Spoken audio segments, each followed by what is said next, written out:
My name is Hunter Mix, and in this video I'm going to be reviewing The Life and Diary of David Brainerd by Jonathan Edwards.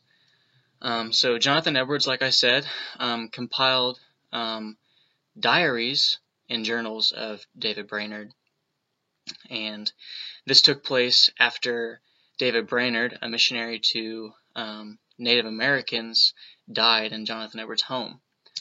So while Jonathan Edwards is the author, most of this book is actually journal entries from David Brainerd himself. So because of that, when Edwards published this, it wasn't to put forward this glorified version of David Brainerd, but rather to put forward this raw version with all of his imperfections. And in his preface, he states that there are two ways of representing true religion. The first by doctrine and precept, and the second by instance and example. And I believe that Edwards wrote this book because he saw no better person to exemplify true religion than Brainerd. So though imperfect, he's an example for loving the lost and preaching the gospel amidst hardship and depression. He's someone that we should seek to emulate, and I believe that's why Jonathan Edwards wrote this book. He doesn't set out to communicate anything specific.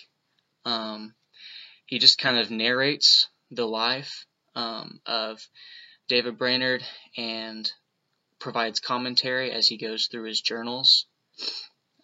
David Brainerd was born in 1718 in New England. He was born into a family of devout believers, his dad being a deacon of the Church of Christ and his mother being the daughter of a pastor. He had siblings, but with the family struggling with so much sickness, his siblings didn't live past 32, and his parents died when he was really young as well. Growing up, David experienced many ebbs and flows in his relationship with God. He went through seasons of doubt and of conviction and even coldness toward God. His life was marked by callousness toward sin at a young age. And at 7 or 8, this is when he became kind of concerned with his soul, and this drove him to legalism and dutiful service to God. This continued on through the death of his mother when he was 14, but later he became cold toward God again, even amidst his efforts to serve God. Later he found himself working on his farm that he inherited from his parents. And while he was working on the farm, his heart was aroused to serve God once again. And this resulted in him becoming even more religious than before. Yet amidst this, he wasn't a believer. So David continued to experience ups and downs. But what can be noted is that he was really contrite. He really did feel the burden of sin, and he really did want to love God. But he still found no ability to do good.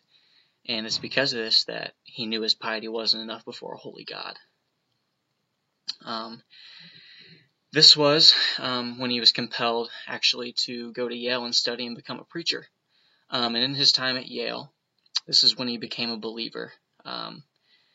And his devotion to God was not but mere pious desire, right? But out of a genuine, regenerate love for God.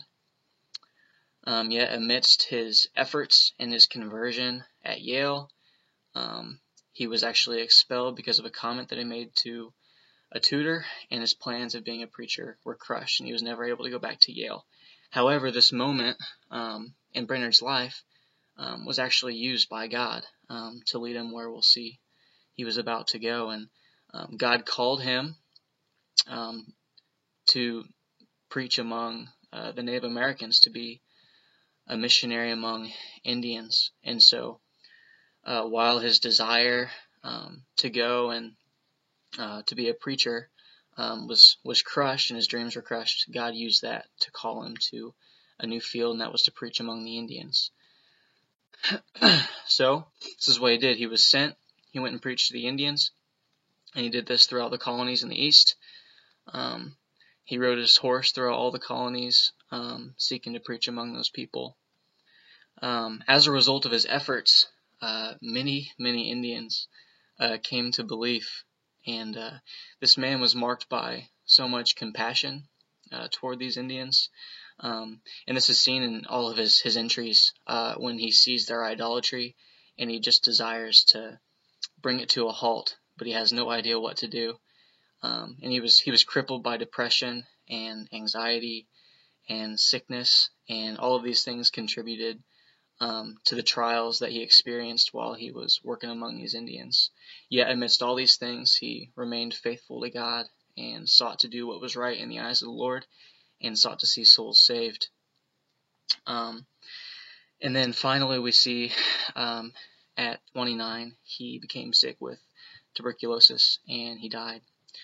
And while this was a sad moment, and while his life was short-lived, God used him mightily to inspire many back then and even now. He suffered depression, loneliness, sickness, but he still pressed on for the kingdom, and God used him mightily, though he was oppressed. What's difficult about this text was that as I read it, it was really difficult to follow. Edwards kind of compiled these all together, these journals, into their proper sections of where they took place in his life. Yet at times it was really hard to know where exactly Brainerd was at the time of his entries. So it would have been helpful for the book to be broken down into sections that highlight big events in Brainerd's life, and then that those entries kind of fill in to aid us in helping us understand the events that took place in his life, such as his conversion. This book, however, has been used mightily. It's influenced people like William Carey, Jim Elliot, and it's aided them and compelled them to proclaim the gospel boldly and to be a part of the ministry of reconciliation. And likewise now it's an influential book for missionaries who are seeking to proclaim the gospel among the nations, and even in the face of suffering.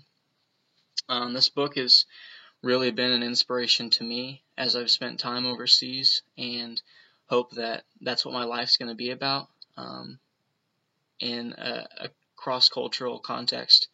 It's easy to be discouraged, and there's a lot of suffering that takes place. So seeing David Brainerd press on and be faithful with his ministry has been an inspiration to me, and I hope that it's going to be an inspiration to you all as you remember that we have faithful people who have gone before us who are willing to sacrifice everything for the sake of the gospel.